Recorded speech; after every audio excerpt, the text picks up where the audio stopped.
night may be long and the dark may be deep, but the answers are there to be found. Whether it's the normal, the abnormal, or the paranormal, you're in the right place. Let's go beyond reality.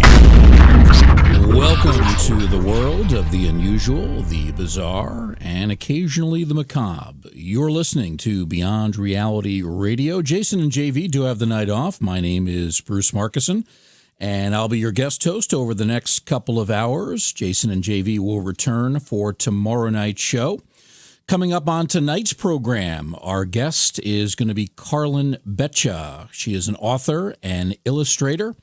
She has written several books of interest, including They Lost Their Heads, a book about famous body parts, and also Monstrous, the lore, gore, and science behind your favorite monsters. That book is actually coming out in September, but we'll be talking about that as well. More on Carlyn in a moment, but before we get in depth on those subjects, let's remind you about the ways that you can follow our show. Of course, we have the website, beyondrealityradio.com. Again, go to beyondrealityradio.com. That's a great way to listen and follow the show. We also have a chat room, which is now located at the JV Johnson channel on YouTube. So go to YouTube, JV Johnson chat room there. We encourage you to take part, chat during the course of the show. A lot of fun there. You can follow us on Facebook at Beyond Reality Radio. You can also follow us on Snapchat and on Instagram. And if you'd like to follow me, you can go to my page, Bruce Markusen's Ghostly Gallery. If you don't know how to spell Markusen, that's fine. I barely know how to spell it most nights. Just put in the words Ghostly Gallery on Facebook. That'll take you to the page. I talk about horror movies, horror literature, the paranormal, all sorts of good stuff at the Ghostly Gallery. If you go there, make sure you like it and return often. So those are some of the ways you can follow me and follow the program as well. Coming up tonight, we are going to be talking to a very talented author, illustrator, artist named Carlyn Beccia. She's going to be presenting strange facts about famous body parts, monsters, and other creepy things. We're going to spend some of the time talking about her newest book, which is not yet out, but will be out in around September, maybe October, right around the time we're thinking about Halloween. And the book is called Monstrous, the lore, gore, and science behind your favorite monsters. She's going to get into all sorts of stuff in the book about zombies and things like that.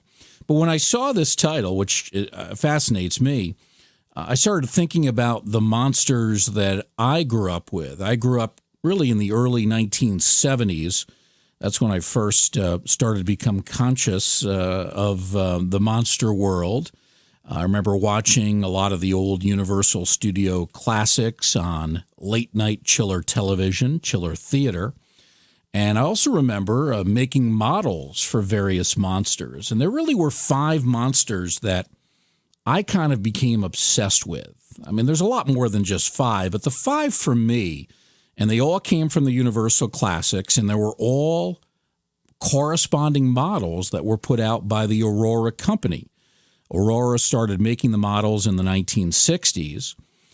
They then kind of fell by the wayside for a little bit, and then in the early 70s, they brought them back with glow-in-the-dark versions. I'm sure some of our listeners remember this. I certainly remember it. And the 5 monsters that I really enjoyed, and I had models for all of them at one point or another. I had Frankenstein, I had Dracula, the Wolfman, the Mummy, and of course, the Creature from the Black Lagoon. Now, there were other Universal Studios classics and other models that came out. Remember, they had a Hunchback model, they had a Dr. Jekyll and Mr. Hyde, they had a witch model. But the 5 big ones for me were Frankenstein, Dracula, the Wolfman, the Mummy, and the Creature. Now, of course, Frankenstein was kind of a singular monster. We talk about one Frankenstein. Dracula, of course, was just one of many different vampires, sort of the leader of the vampires, if you will. Then you had the Wolfman, who represented the category of werewolves. Then, of course, you had the Mummy, which was the title of the Universal Studios movie, but was also kind of a generic term as well. There were lots of mummies. And then you had the creature from the Black Lagoon, and that was kind of a singular character, if you will. So those were the monsters that I really got into and have continued to fascinate me to this day. In the remakes, in the books that have been written, of course, the Frankenstein and Dracula books are really two Gothic classics, just outstanding pieces of literature. Frankenstein, written by great author Mary Shelley, and Dracula, written by another great author, Bram Stoker. But these are five creatures in particular that have really sort of gained my obsession over the years, and it continues to this day. So I'll have to ask our guest, Carlyn Beccia, about at least some of those creatures during the course of tonight's program. Also want to remind you about upcoming programs. Jason and JV will be back tomorrow night. Tomorrow night, their guest is Cindy Brannon. She is a witch and spiritual teacher who will talk about Hecatian witchcraft. And then on Wednesday, Jason and JV will talk to Vincent Jenna. He is a psychic medium, author, and spiritual teacher. So that's what's coming up during the course of this week. But we'll get things started on a late night Monday here on Beyond Reality Radio. And back to start our in-depth conversation with Carlyn Beccia. In just a couple of moments, we'll take our first break. Also, let's remind you, we will take calls during our second hour, 844-687-7669. Again, that's 844-687-7669. Give us a call during the second hour. Back to start the conversation with our guest, Carlyn Beccia, about monsters and strange body parts. All coming up. Scaricon New England, the fan convention for all things pop culture, horror, and paranormal, is almost here. June 7th through the 9th at the Sheridan Hotel and Conference Center, Framingham, Massachusetts. Scaricon brings an amazing group of celebrities, including Cassandra Peterson. You know her as Elvira, Mistress of the Dark. Elvira. Heather Langenkamp, Amanda Wiss, and Lisa Wilcox from the Nightmare on Elm Street films. Plus, a 40th anniversary cast reunion and screening of the cult classic Phantasm.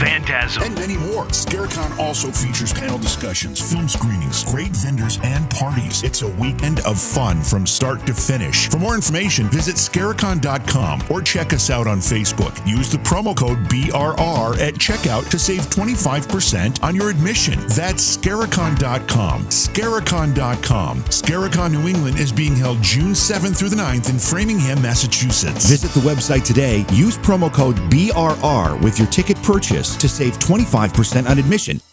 Bruce Markusen, glad to have a chance to fill in as guest host tonight, and glad to have a chance to talk over the next couple of hours with our guest. Her name is Carlyn Beccia.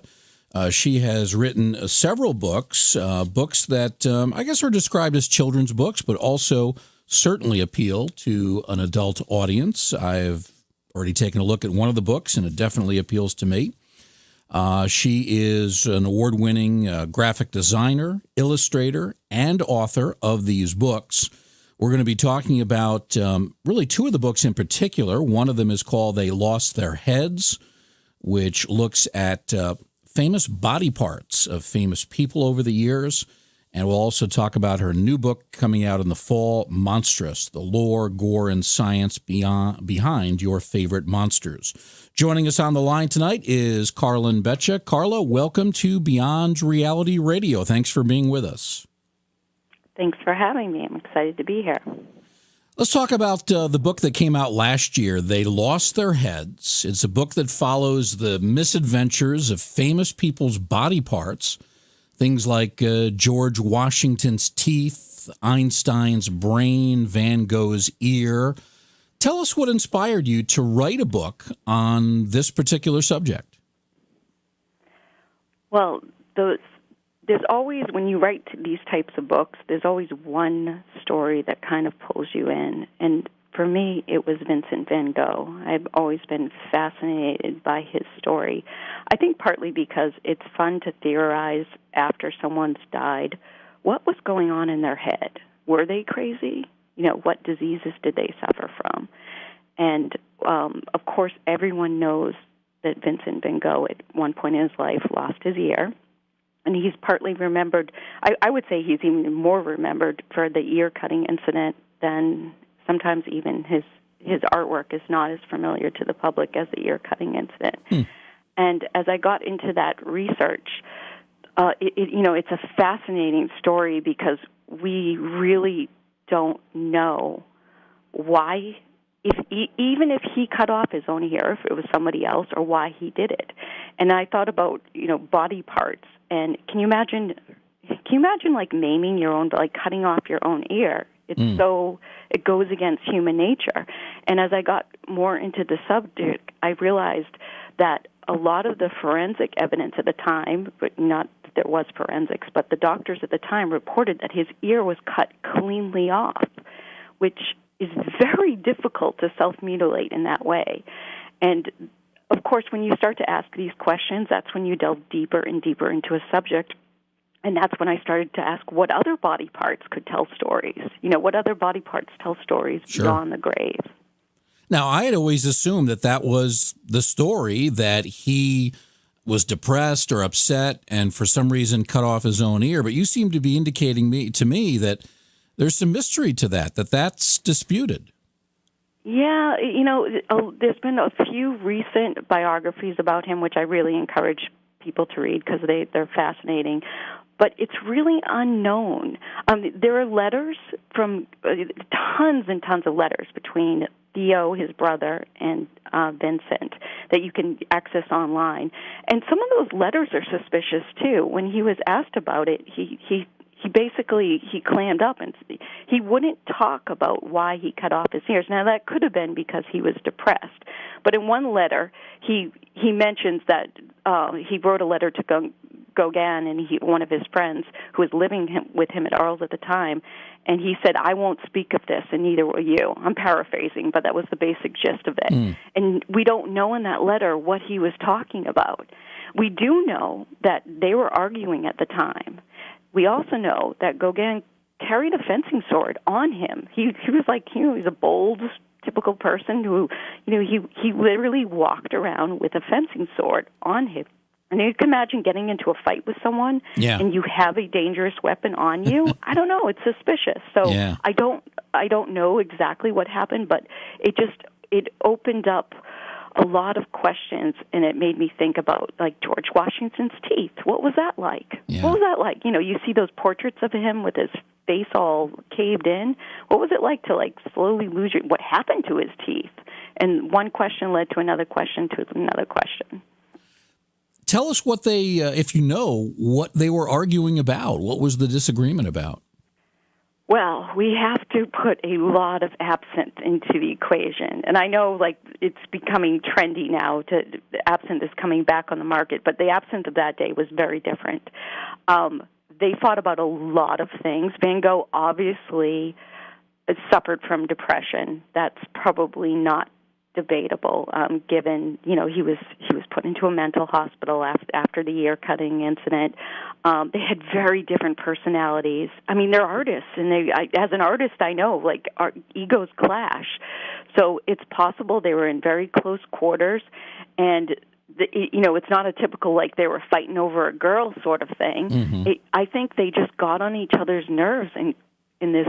And you have to remember, Van Gogh worshipped Gauguin, and I don't know if you've ever been in a situation where someone admires you. That can get sort of ingratiating after a while. Sure. So I think Gauguin kind of just lost it, and they probably got into a heated argument. There had been many before then that I've talked about in some of his letters. So I think he probably lost his temper, and he might have. No, it's very possible Van Gogh cut his own ear off too, but it's also very possible, and I want, young readers to question this too, to not believe everything that they read and to do their own research and discover on their own what might have happened. Now, you said the cut was clean, not jagged or rough in any way. Exactly. That is what is so suspicious to me because, it's fun to theorize about self. I mean, you and I, we can't even imagine mutilating ourselves. But when I was researching self-mutilation, it seems to be that cutters usually cut their fingers or their hands or their arms, but ears are not usually on the hit list when you're trying to hurt yourself in that way. And Van Gogh didn't have the personality to he wasn't the type to hurt himself. Do you know what I mean? He was definitely eccentric. He was definitely very passionate about his work. Was he the type to hurt himself? I don't know. I don't know the answer to that, but these are questions that are left unanswered. You'd also have to be in front of a mirror. So if this was a spur-of-the-moment thing, a mirror doesn't really enter into the equation all that well. Yeah, I never even thought about that. Yeah, you would. I mean, and your ear is so sensitive too. To slice it off cleanly, like I can't even imagine. So there's a lot of suspicion that someone else. If an incident like this happened today, we would know. We would know by the forensics. But doctors at the time were suspicious enough to question him, and that is what got me thinking that they didn't just take his word for it. He basically his doctors at the time said, "Who did this to you?" That to me is very suspicious. Mm. I look at something like this, and it is puzzling in so many ways, because you think about cutting off a body part, you think a finger or a thumb would be a lot easier, and the ear is just something that I don't know, it doesn't come immediately to mind. It is strange. Yeah. But I mean, there's lots of strange things around the story. I mean, he gave that ear as a gift to somebody else. That is not the behavior of someone who's right in their mind. So we have to look at that too. Yeah. Because, if you're going to cut off your ear, what do you do with the ear? Do you give that to somebody else and say, guard it well?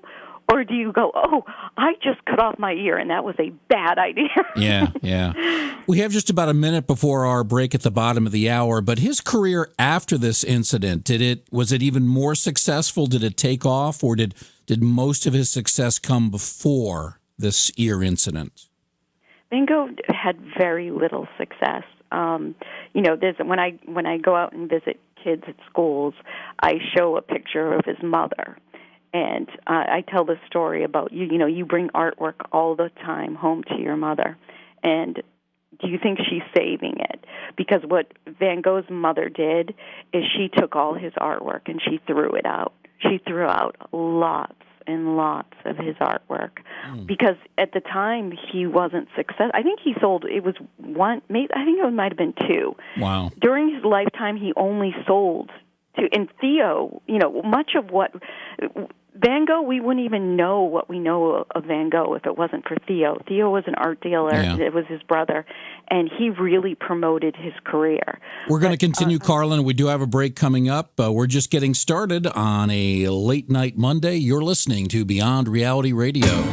Did you know that online retailers like Amazon have constant deals that can save you money on the things you buy every day? It's no joke. Save 40%, 50%, even 80% on great products, and all you have to do is know about them. Noodle Shark is the way to be alerted when something good is coming your way. Noodle Shark is the social media page that lists great deals that not only save you money, but give you the deals before anyone else has them. All you have to do is find Noodle Shark on Facebook. Search it as The Noodle Shark. That's The Noodle Shark, because you deserve to save too. Become a shark and save. Carlyn has a website as well, www.carlynbeccia. Let's spell that again, CarlynBeccia, carlynbeccia.com. Carlyn, wanted to do one more question on Van Gogh before we talk about some of the other interesting subjects in your book, They Lost Their Heads.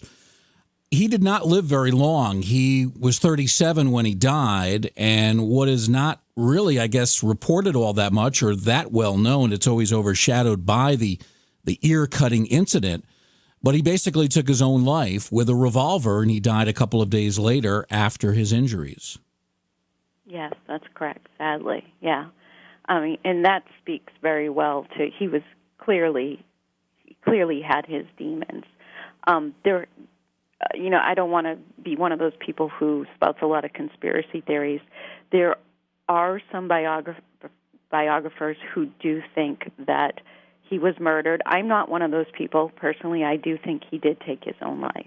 I think he was deeply disturbed, misunderstood, And you can see, if you look at his artwork, I'm sort of looking at it through the lens of an artist, you can see how his art changes towards the later part of his life. Mm. And you see an energy and this ferocity to it that you definitely can tell there was something going on in his head. I'm sure you're familiar with the picture of the Starry Night. Sure. He painted that when he was in a mental asylum. Really? And why are we so drawn to that painting? It was different, but it's got this energy and verve to it that, I don't know, maybe as an artist it kind of like makes you think, like, do you have to be crazy to create beautiful art like that? But yeah. Yeah. Certainly the Van Gogh story is disturbing, depressing in many ways. Tell us one of your favorite stories from the book, maybe a story that really ranks high on the creepy meter. The creepy meter. My favorite story in the book is the story of Le Canu de la Seine. And it's a story of a French girl we've probably all kissed at some point in our lives. It begins in the 19th century. A young girl was pulled from the River Seine. She was believed to have committed suicide. This story has got some dubious sources, so you'll have to bear with me. Because if you read my section on decomposition, I suspect that the person who made a death mask of her might have sort of added his own artistic flair. But he pulled this girl from the River Seine, and he made a death mask of her face. And it was a beautiful death mask. For those who don't know, we probably all done life mask as a kid, but a death mask is basically you take a plaster cast, put it over the face to remember what someone looked like. And it was very common to be done then. So this young girl had such a serene, and you have to Google it to really understand what I mean. It's a beautiful face. Mm-hmm. Albert Camus called her his drowned Mona Lisa. This girl's face became so popular that it was put over all of Europe's households. It was hung on walls. This beautiful face of this girl who had died. What's a better story? When you're writing a book about celebrating death, this is a story about celebrating death. So this girl was pulled from the River Seine. She was put, her face became iconic. And flash forward to the 1950s, and we were developing the first CPR techniques. There was a doctor, an Austrian doctor at the time named Peter Safar, and he was trying to develop the first CPR standards, and he needed them to be accepted by the public because we have to think that CPR was very new at the time. So he knew that in order to get people trained in CPR, he would have to use a female to practice on. Remember, this is the 1950s. So he needed a doll so others could practice and learn the techniques for saving lives. Right. So he enlisted the help of a toy maker named Asman Lardo. I might be mispronouncing that word because I mispronounce everything, so forgive me. Okay. But he used the death mask of Le Canu de la Seine for his model, which we know today as Resuscu Annie, and that is the CPR doll that we're all familiar with.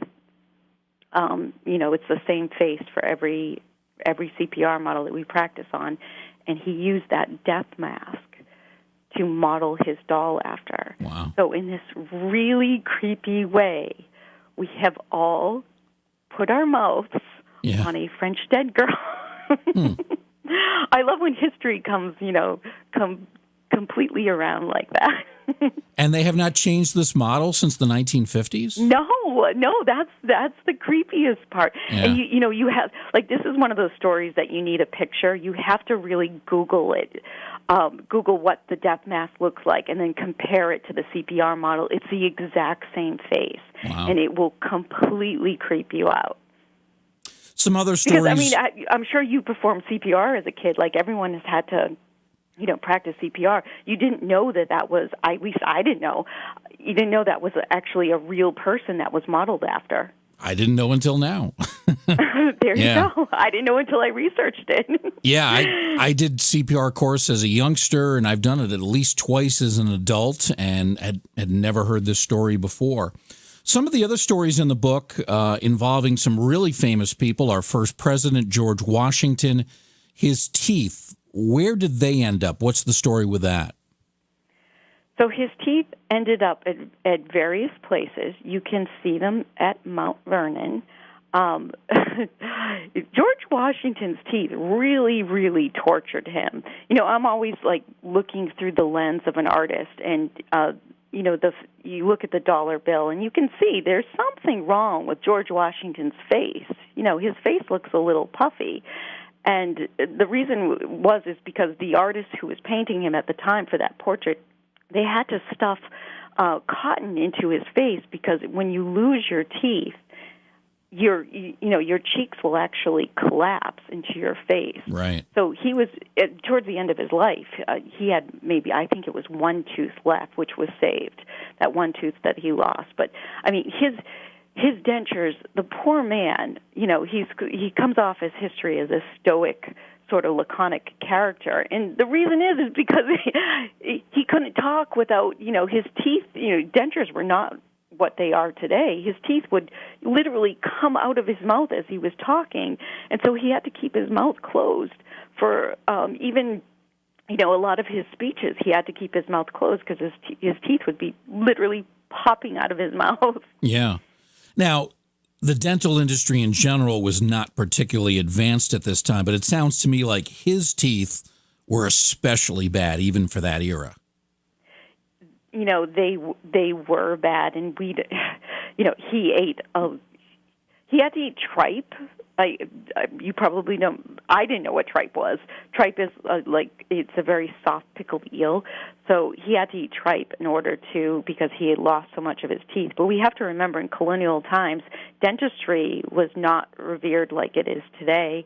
There were very few dentists. I mean, this was the crossover between barber surgeons and dentists. So dentists were viewed as one step above barber surgeons. Mm. So finding a dentist was tough. I mean, most times you took a tooth key, and there's a picture of it in the book. You took a tooth key with a rotting tooth, and you ripped your own tooth out. Mm. That is how the commoners dealt with, a rotting tooth. So, teeth brushing was seen as girly. Like, you brush your teeth? Like, no one brushes their teeth. That would be like a dude going to get a facial. How often does that happen? So, a lot of his teeth fell out. And what is so interesting about George Washington, and I have kind of a funny picture in the book about it, is he was actually more fastidious about teeth cleaning than most people at the time. It's sort of bad luck on his part that his teeth seemed to fall out so early, but he even brushed his horse's teeth, which shows you that he was, of course, people were not aware of bacteria, but he was aware of tooth decay. So he was sort of ahead of his time. Yeah. Of course, he wasn't brushing his teeth with like toothpaste. It was very abrasive, polish. But yeah, it's just interesting to think about that. Here's this man who loses all his teeth, and he's ahead of his time and aware that he needs to clean his teeth. Now, we always hear about his false teeth being wooden. Is that true, or are they made of another material? No. So his teeth were made of all different things. But, since this is a show where I get to creep people out, they did use human teeth. Often, this is the most horrid part of all. They took teeth from... Carlyn, you still there? Can you hear me? Oh, we lost you for just a moment. You were just about to tell us about taking teeth from other humans, and we lost you at that moment. So repeat what you were saying. Sorry. This is the part that really, really creeps me out, that they actually used teeth from slaves in a lot of the dentures for aristocrats, and George Washington being one of them. So, yeah. Wow. But they used hippopotamus too, so... Now, how many of his actual teeth were preserved and are now at Mount Vernon? So you can see at Mount Vernon, they have his dentures, and one of his last physicians saved in this little locket his last tooth, which is really interesting to look at too. So that is still around. Yeah, so when I say dentures, though, it's really it's not like dentures like that we think of today. What they would do is take this metal structure over his last tooth. They took a metal structure over his last tooth, and then they used basically animal teeth to. I mean, can you imagine having animal teeth in your mouth? It's just like not really. I wonder why they were popping out of his mouth. Yeah. But I mean, kids love this stuff. Kids love to think about you think of George Washington as this, he's there's not a lot known about George Washington. So to really break down what he was suffering at the time, I think it appeals to kids because it sort of strips back the layers of what he was like in his day-to-day life. Another one of the headlining stories in your book involves the brain of one of our geniuses, Einstein. Tell us about that. Yes. Oh, I love this story. So I really encourage everyone to go to the Mutter Museum because that has slices of Einstein's brain. This is the one in Philadelphia, right? Yes. Yeah, I've been the one there. In Philadelphia. Yeah, I've been there. Have you been there? It's amazing. They have so much weird stuff there. It was about 10, 12 years ago, and I don't know how much it's changed since then, but it's a fascinating place. It is, and the brain is added new to their collection. Really? But basically, Einstein was very aware of celebrity culture before celebrity culture existed, and he actually put in his will he wanted to be cremated because he did not want people to worship him. And we have to remember, Einstein was a celebrity in his day. He was hanging out with Charlie Chaplin. Marilyn Monroe was gushing over him. It's weird to think about because we don't revere scientists. We basically revere Hollywood stars today. But in Einstein's day, he was admired by the public, and the public would haunt him, and he was a very private person and did not want any of this public display. So before he died, his request was that his ashes were to be scattered along the Delaware River. Unfortunately, that is not what happened. During his autopsy, his doctor at the time, Thomas Harvey, he basically decided to keep his brain. And, it's very controversial, the motive behind it. It could have been, he could have kept it because he wanted it for prosperity. He wanted us to figure out what was different about Einstein's brain. I'd like to think he had good intentions. I mean, I do think he had good intentions. But the part where it gets a little dicey is, he stored the brain in a sock drawer, and at one point he had it behind a beer cooler. And what he did is throughout his life, I mean, this was, before neuroscience had really taken hold, he would send slices of the brain out to the top neuroscientists of his day to analyze. He even, at the time of Einstein's death, he even had a portrait artist draw a picture of Einstein's brain so, he could catalog it. I mean, this man was really doing his best to try to figure out why Einstein's brain was different. And there's been a lot of, the brain is the organ we know the least about. It's really, we will look back 100 years from now, and our children will look back and they'll think, God, they really knew nothing about the brain. But there is one thing that we know about Einstein's brain.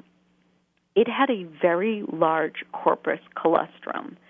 And the corpus callosum it's dead center in the middle of the brain. And think of it as your superhighway between your left and your right hemispheres. Okay. I mean, you've probably heard the term, left brain, right brain. Sure. The brain really isn't that simple. You're not really left or right-brained. It's really more the communication between the two sides that's important. And they found that most people, have a few pathways. Einstein's brain was really dense right in the center. He had a huge, huge amount of these pathways in his corpus callosum. everything else about his brain was average. It was an average weight, average density. There was nothing really special about Einstein's brain except this one area. Now, they could come out 20 years from now and find more things about as we, develop more technology. So it's always interesting when you're researching an area where there's a lot of unknown, but there's a lot of unknown to still be discovered. Yeah. So, yeah. It's actually one of my favorite chapters to research because he is a fascinating character in the sense that, he's so much different. The way he thinks is so much different than the way you and I think. And you just can't help but wonder, like, what is intelligence and why was his brain so different than other people? We continue what has been an enjoyable conversation thus far with Carlyn Beccia. Carlyn is an author, illustrator, and graphic designer. She has written a number of children's books, has won numerous awards, including the Golden Kite Honor, the International Reading Association Children's and Young Adult Book Award, and the Sybil Award as well. She also has a website, carlynbeccia.com. That's CarlynBeccia.com. So that's a great website for you to go to. And the books appealing to children, they're really the target audience, but they also certainly have an attraction for an adult audience as well. Carlyn, as we continue our conversation, I did want to wrap things up on your book from last year, They Lost Their Heads, What Happened to Washington's Teeth, Einstein's Brain, and Other Famous Body Parts. A couple of other body parts that I thought were very interesting as I looked through the chapters in the book. One of them is John Wilkes Booth and his neck vertebrae. Explain the story behind that one. Yeah, that's an interesting story also. So, I know I'm coming off as one of those people who's a conspiracy theorist, and I'm not at all. I'm not at all. But the story around John Wilkes Booth is also, it raises questions about, so those who are not familiar with the story, John Wilkes Booth, he hid out in a barn before he was, they basically burned the barn down, to get him to come out. And at the time, he had the person that the corpse that they pulled out of the barn did not match any of the descriptions of John Wilkes Booth at the time, down to the clothes he was reportedly wearing. Really? But what they did save, because, like the theme of the book, body parts saved tell a story, is they saved his neck bones.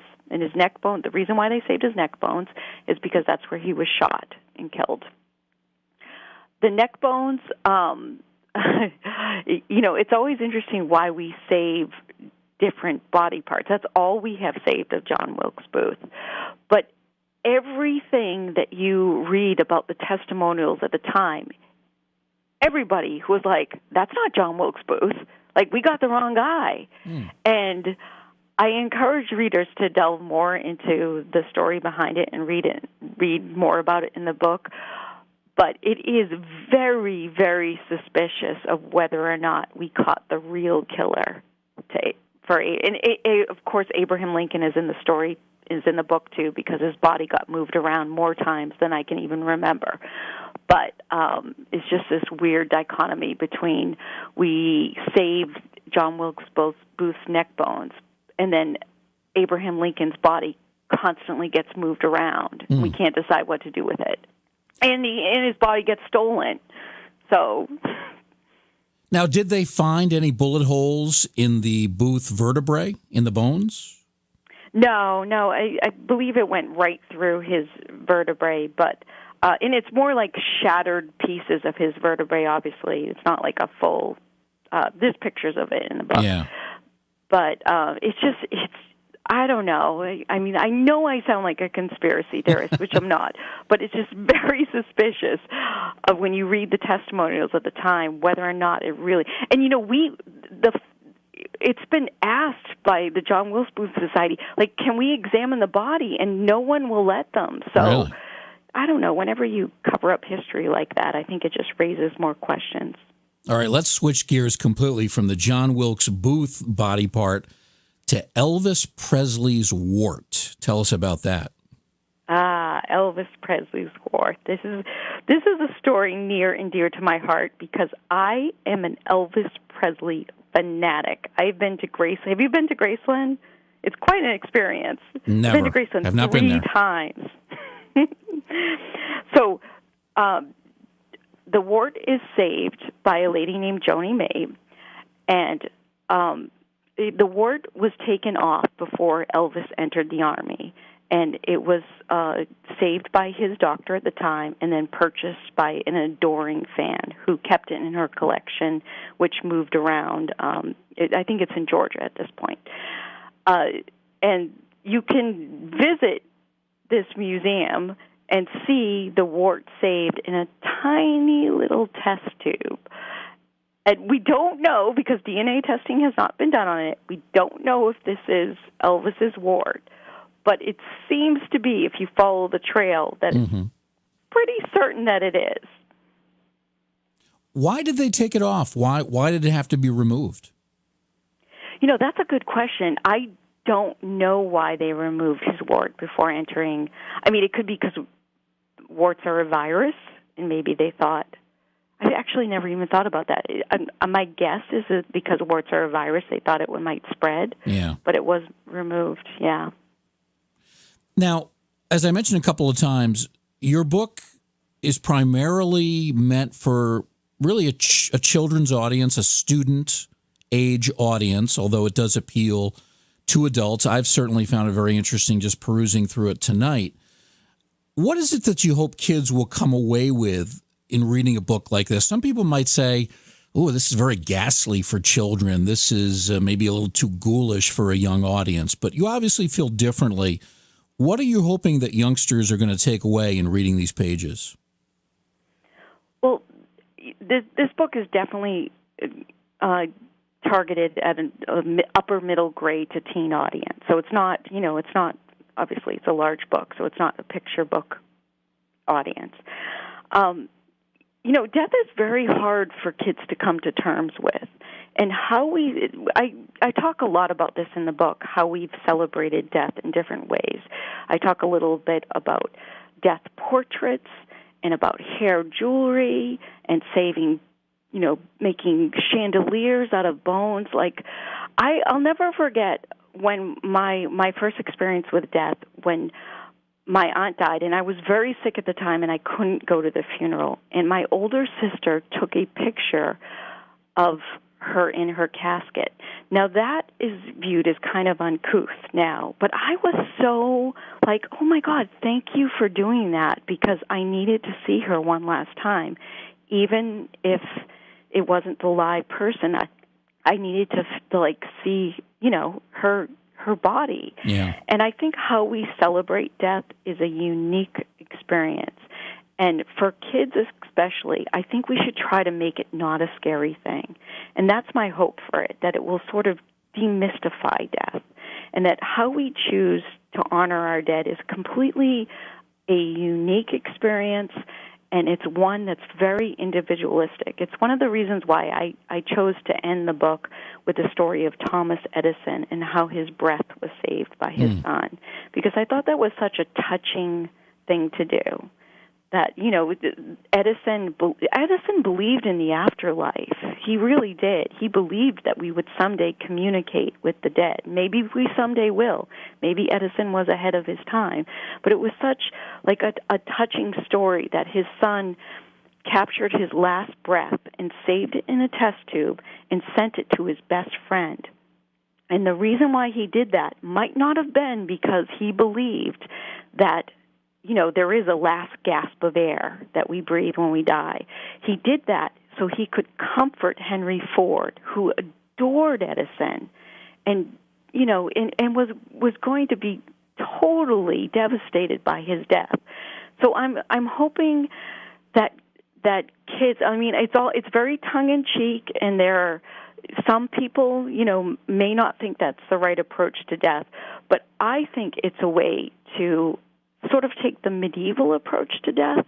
And what I mean by that is that medieval people, since they were faced with death so much more than we were, they had memento mori everywhere. And the purpose of memento mori was to remember that you will die. And that made life sacred.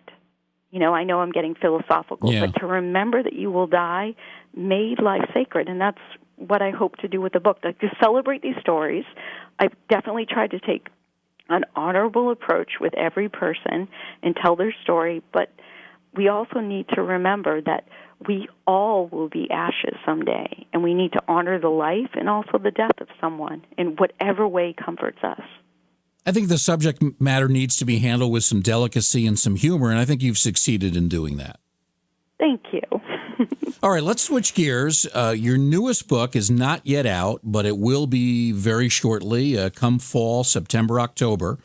Your newest book coming out called Monstrous, the lore, gore, and science behind your favorite monsters. So this is really a completely different subject matter. What was your inspiration to do this? So I have always adored monsters. My father used to tell me these terrifying monster tales when I was a kid. And I'm the type of kid that I get scared I'm this way as an adult. I get scared very easily. What kind of monsters did he tell you about? So he told me a story about Goga.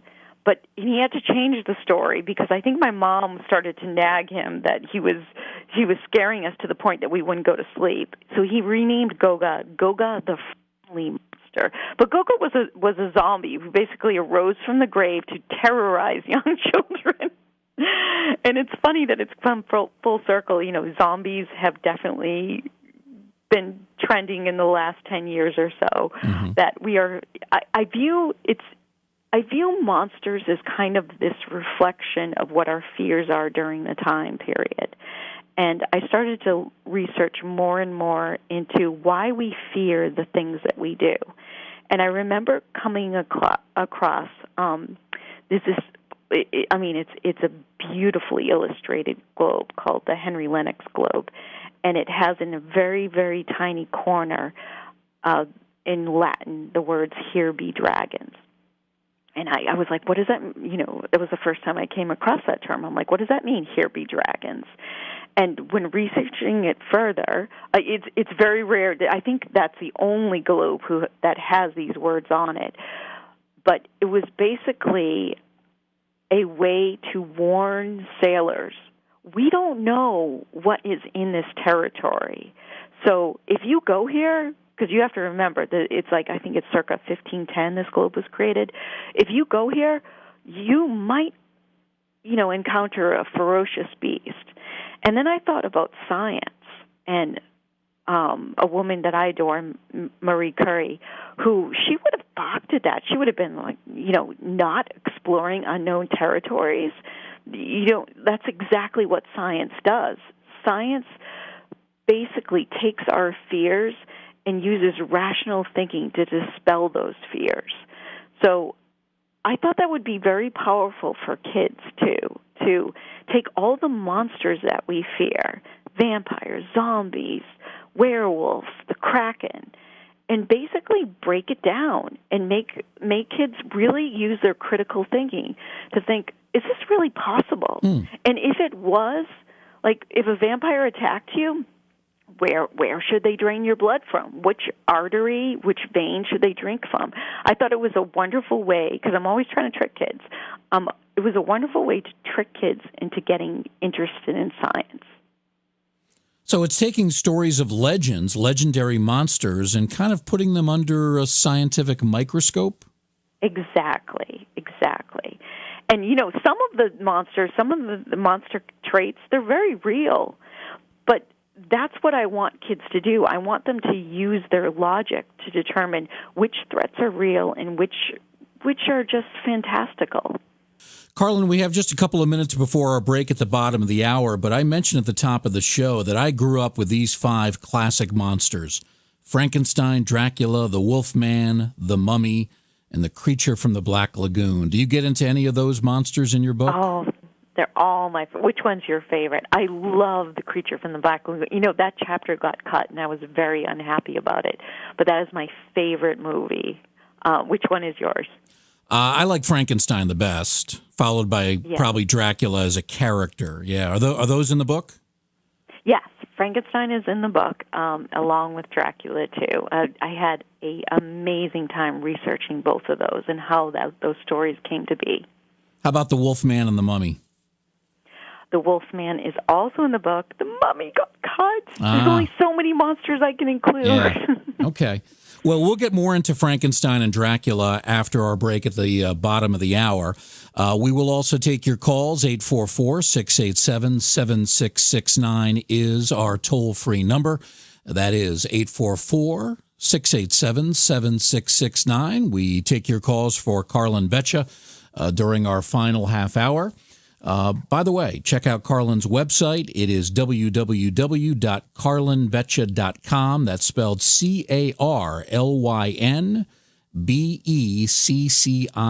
carlynbeccia.com. And I'm supposed to say this, that she is a graphic designer with blood type B+, in case any vampires might be listening to the show. Vampires will be one of the monsters we'll talk about with Carlyn. Let's talk about not so much Dracula, but vampires in general. Is this? We know that there are different kinds of vampires. There are the supernatural vampires of literature and film. Then there are human vampires, people who believe that they need to drink blood to sustain themselves, though they don't have any kinds of supernatural powers. In your book, which kind of vampire do you deal with? Both or just one kind? Well, I do deal with both. Okay. Because I'm writing books for young children and teens, I recommend that they don't drink blood because then the legal department would be all over this book. Right. But there is a spread on why you should not drink blood and the dangers of it. Obviously, you can get some pretty dangerous infections from drinking other people's blood, but there's also iron, which I was interested to learn that it's actually one of the leading causes of overdoses with children because iron used to be in vitamins. They've since taken out, but during the 80s, obviously, if you have kids, kids like they see candy, like they see multivitamins as candy, and multivitamins used to have iron in it, and that can lead to an overdose. So it used to be a cause of overdose, and it's the same reason why if you were to drink a copious amount of blood, you might experience an iron overdose. So I'm going to recommend, because I write books for kids, that we not drink blood. Okay. Why is it that vampires remain such a fascinating topic? I think vampires and zombies are the two leading monsters in today's culture, and it's been like that for a while. But what is it about the vampire story, the vampire legend that remains so appealing and obviously is of interest to you as well?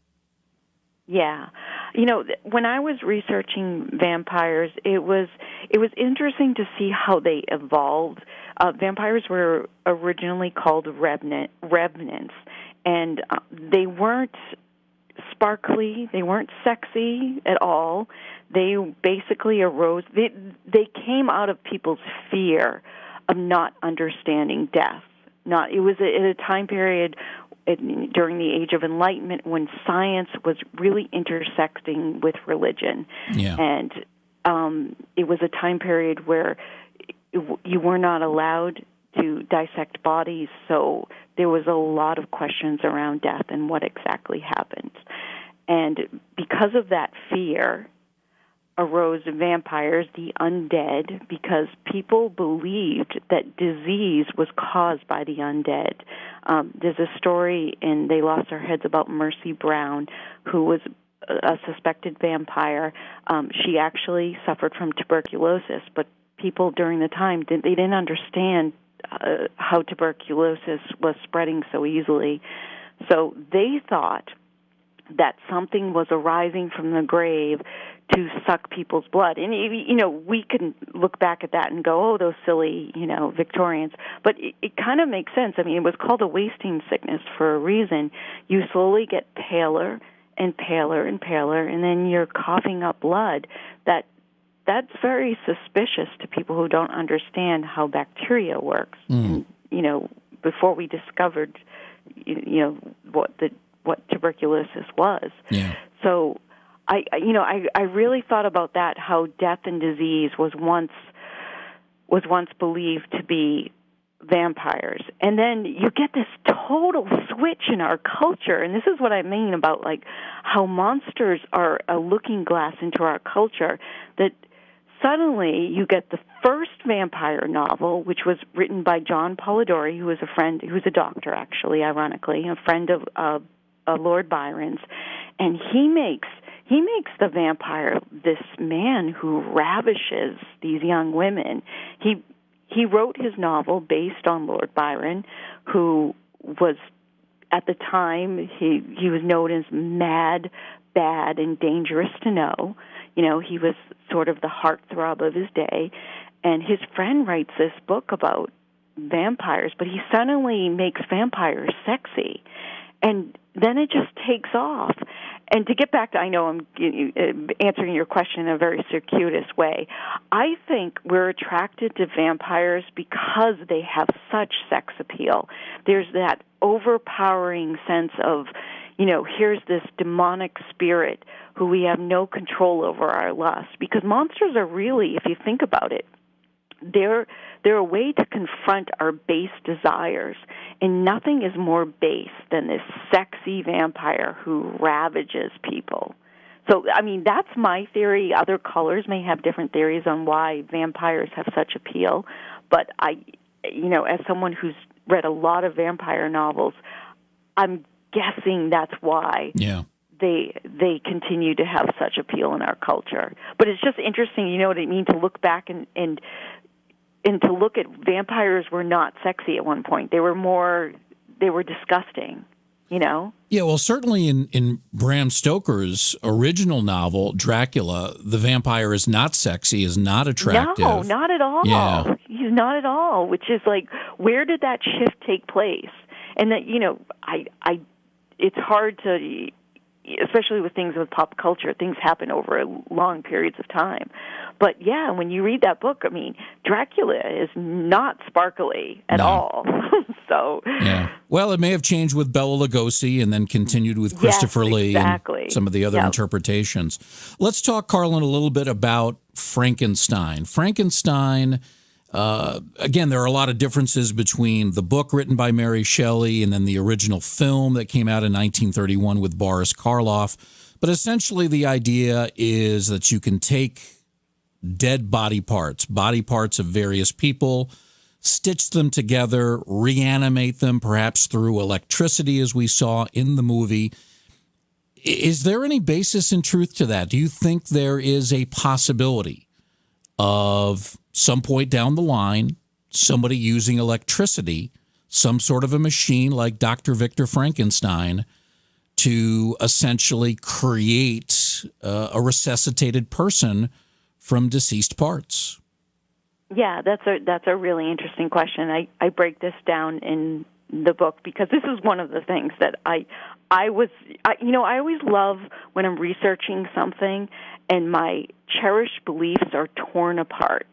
And you know that I've always thought that scene in medical dramas, when a sick patient is hooked up to an EKG and you hear that bleep that they flatlined, and then you see like the hunky doctors running around with their paddles going code red, and that's not possible at all.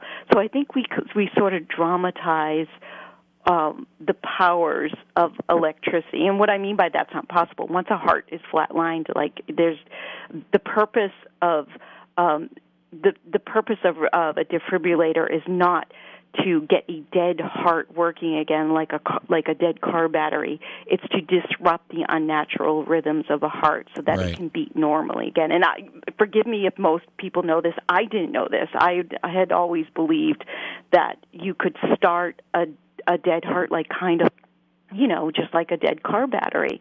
And you have to look back and think about when Mary Shelley was writing Frankenstein, electricity was this supernatural force. No one really understood what it was. But people were experimenting with it, for sure, in a way that, like it was more entertainment than, it wasn't thinking like this could be used someday. Electricity could be someday used to, restart people in cardiac arrest. It was more being used for entertainment purposes, that people would come out and go to these electrical parties where they would see this one experiment, which I love because this is the days before parental consent forms. They would take an orphan boy, it was always an orphan, of course. They would string him from the ceiling, and they would use this sulfur ball to transfer an electric charge to the boy. And then they would have him slowly pull feathers from the ground and gold leaf with this electrical charge. Now, we would look at that and go, of course, that's static electricity. But to people at the time, like, that was magic. That was amazing to them. And Mary Shelley lived during this time where electricity was this new phenomenon, and she wrote this book, which, in my mind, basically becomes the first science fiction novel about what is the power of science. Can we use electricity to bring people back to life? And I talk about this in the book. Would Dr. Frankenstein's machine ever work, like the way they have it in movies? And the basic conclusion is no, it wouldn't, because he has these what looks like electrodes at his neck, and if you generate enough voltage to go through the skin, you're going to fry your brainstem, and you need your brainstem to breathe. So the way it's portrayed in movies, no, Dr. Frankenstein's machine would never work. But there is some very real science around cobbling together body parts.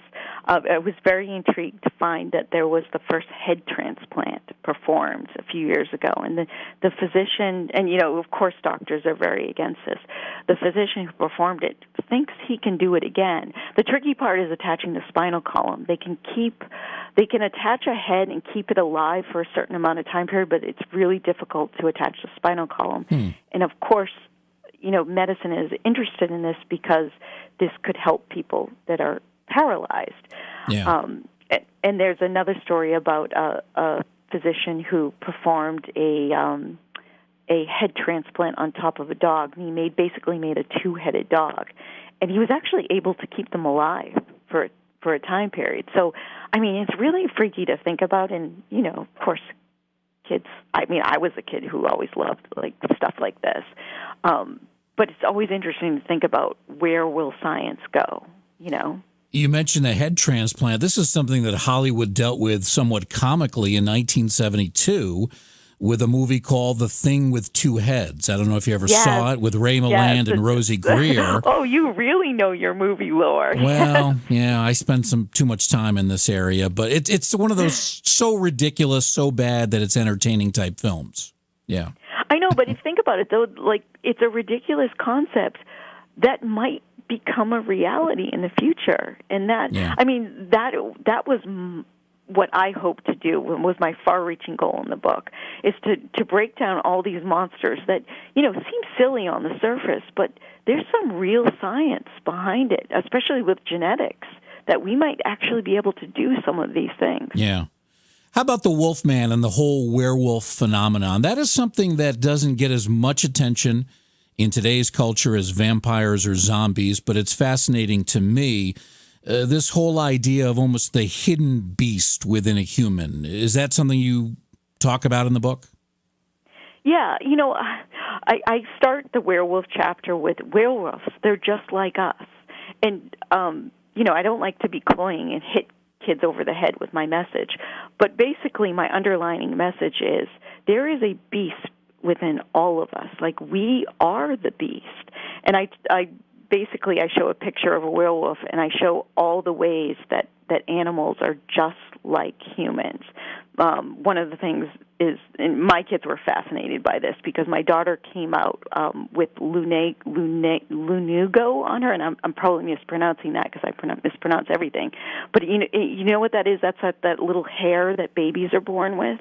Okay. And it just made me think that we start off in embryo as these really hairy creatures, and then we lose all the hair. And then, I think about things about, we started off, if you look at our evolutionary history, we had a tail at one point, and that tail became our coccyx, which, is still, unnecessary, but there's a little tailbone there. Like, why do humans have a tailbone? So I started to see connections between not exactly wolves, but animals, like how they are like us. And in that chapter, I've always been fascinated by animal behavior. And there's a spread in that book about, it's called The Angry Werewolf. And it is an infographic to warn kids all the body language if a werewolf is about to bite. And in tiny print it says, by the way, this is also what a dog will do. Again, the purpose is to show kids that animals are all the same. They will give warnings when they're about to bite. Like, for example, wolves and dogs will often, direct eye contact you do not do with an aggressive animal because that's seen as an act of aggression. So if you look directly in an animal's eye, it views that as a showdown. So, in the infographic I'm talking about, like, don't look at a werewolf in the eye. But that could be applied to dogs, and werewolves and bears and any other animal who operates with understanding body language. Again, the new book, Monstrous, The Lore, Gore, and Science Behind Your Favorite Monsters, coming out in print in September, so coming out in plenty of time before Halloween. Carlyn, just one final question, because I know you've written another book about another interesting topic, bizarre medical cures. Give us a 2-minute synopsis of that one. Yeah, that book is called I Feel Better with a Frog in My Throat, and it looks at all the weird medical cures we use throughout history, and it's an interactive book. It asks kids to add... each page, it presents the cure like leeches, maggots, mummy powder, and it asks the reader, do you think this cure would work? And they don't get the answer until they turn the page. And the reason why I set up in that format is because a lot of these really bizarre medical cures, we've found now that the efficacy of them is actually really, true. Like, for example, leeches. Leeches are one of the oldest medicines we use throughout history, and now we're using them more and more and more to help reattach limbs. So I wanted, most of my books encourage children to do their own critical thinking. I want them to look at something, like a frog down your throat, and say, well, yeah, that seems ridiculous, but we get antibiotics from frogs. There are some frogs that secrete antibiotics in their skin. To just really rethink how they look at things. Carlyn Beccia has been our guest. She is an author, illustrator, and graphic designer. Been a fascinating 2 hours with you, Carlyn. Thank you very much for being with us, and best of luck with the new book coming out this fall. Thank you. Thank you so much for having me. Bruce Markusen, very glad to be with you the last couple of nights on the program. Jason and JV will return tomorrow night. Their guest tomorrow will be Cindy Brannon, who is a witch and spiritual teacher. Cindy will talk about Hecatian witchcraft and how practitioners can transform their lives. So that's the program tomorrow. Then on Wednesday, Jason and JV will talk to Vincent Jenna. He is a psychic medium, author, and spiritual teacher. He is somebody who can communicate with aliens and will share their messages. So that's coming up on the Wednesday night edition of the show. Make sure to follow us at our website, beyondrealityradio.com. Also on Facebook at Beyond Reality Radio. And we can be followed on Snapchat and Instagram. If you'd like to follow me, visit my Ghostly Gallery page on Facebook. learn more about some of the monsters that Carlyn Beccia talked about on tonight's program. Lots of stuff there about Frankenstein, Dracula, Wolfman, and all those other friends of ours. We want to thank Carlyn for joining us tonight on the program. We thank you for listening to tonight's edition of Beyond Reality Radio. Have a good night, everyone.